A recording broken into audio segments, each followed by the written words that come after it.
Okay, Michael. I believe you. Welcome home. Congratulations.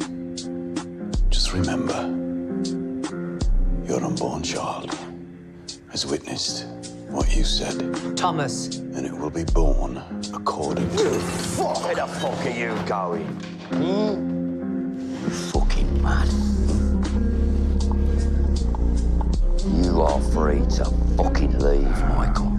Fucking bastard. But you're not free, Michael, are you? You lost this company a lot of money. I told you to sell. But you held on. And now, I want you to pay me back what you owe me.